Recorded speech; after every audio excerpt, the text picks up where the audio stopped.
আমাদের বাংলাদেশের মানুষের কাছে এটা সবথেকে লজ্জাজনক, দুঃখজনক যে এই জুলাই বিপ্লবের পরে 5ই আগস্টের গণঅভ্যুত্থানের পরে আজ প্রায় 2 মাস হয়ে যাচ্ছে, এখন আমাদের নারীদেরকে তাদের উপর নির্যাতনকারীদের বিচারের দাবিতে এখনো রাজপথে নামতে হচ্ছে। তাহলে আমরা দেশকে কি স্বাধীন করলাম? দেশের অন্তর্বর্তীকালীন সরকার, বিশ্ববিদ্যালয় প্রশাসন কি করছে? এখনো বিশ্ববিদ্যালয় প্রশাসন এখন পর্যন্ত সেদিন 15 জুলাই ঢাকা বিশ্ববিদ্যালয়ের শিক্ষার্থীদের উপর যে ন্যাক্কারজনক হামলার ঘটনা ঘটেছে, নারীদের উপর যেভাবে অমানবিকভাবে নির্যাতন করা হয়েছে, সেই নির্যাতনকারীদের চিহ্নিত করতে ব্যর্থ হয়েছে। বিশ্ববিদ্যালয় প্রশাসনকে দেখছি তারা বিভিন্ন ধরনের কাজ করছে, কিন্তু তাদের এই ক্যাম্পাসে যেভাবে নৃশংসভাবে আমাদের বোনদেরকে মাটিতে ফেলে পিছানো হয়েছে, সেই হামলাকারীদের, সেই নির্যাতনকারীদের এখন পর্যন্ত চিহ্নিত করে একটি মামলা দায়ের করতে পারে নাই। বিশ্ববিদ্যালয় প্রশাসন ব্যর্থ হয়েছে নারীদের উপর নির্যাতনের বিরুদ্ধে ব্যবস্থা নিতে। তাদেরকে আমরা বলবো, সন্ত্রাসীদেরকে চিহ্নিত করুন।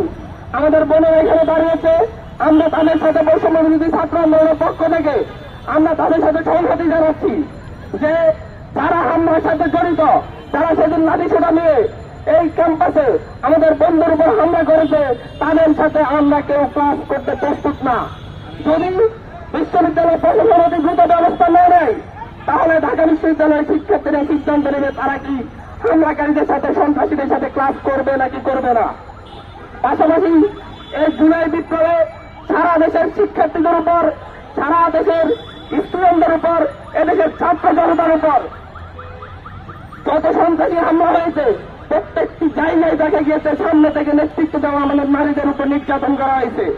পুলিশ প্রশাসন সহ বিভিন্ন আইন শৃঙ্খলা বাহিনীকে দেখা গিয়েছে নারীদের উপর, নেককারদের উপরে নারীদেরকে টাচ করেছে। তাদেরকে চিহ্নিত করতে হবে। প্রত্যেকটা বিষয় ক্যামেরায় আছে। একটা কমিশন গঠন করা অবিলম্বে নারী নির্যাতনকারীদের, এই জুলাই বিপ্লবে যারা নারী নির্যাতনের সাথে জড়িত, তাদেরকে চিহ্নিত করে অবিলম্বে বিচারের আওতায় আনতে হবে। বারবার আমরা 5ই আগস্টের পর আর 2 মাস চলে যাচ্ছে, এখন আমাদের বোনদেরকে তাদের উপর হওয়া নির্যাতনের বিরুদ্ধে নির্যাতনকারীদের চিহ্নিত করে বিচারের মুখোমুখি করার জন্য রাস্তাতে নেওয়া হচ্ছে। আমরা লজ্জা পাচ্ছি, আমরা বোনদের কাছে ক্ষমা চাচ্ছি, আমরা লজ্জিত হচ্ছি। আমরা বলব, বিশ্ববিদ্যালয় প্রশাসন সহ প্রতিটি শিক্ষা প্রতিষ্ঠানের যে প্রশাসন আছে, তারা নির্যাতনকারীদের চিহ্নিত করে তাদের বিরুদ্ধে ব্যবস্থা নেবে। পাশাপাশি সরকারকে আহ্বান করব, অতি দ্রুত সারা দেশে এই আন্দোলনের জড়িত শিক্ষার্থীদের উপর, নারীদের উপর যে নির্যাতনের ঘটনা ঘটেছে, সেটা যেন একটি কমিশন গঠন করে নির্যাতনকারীদের চিহ্নিত করে অতি দ্রুত আইনের আওতায় আনে।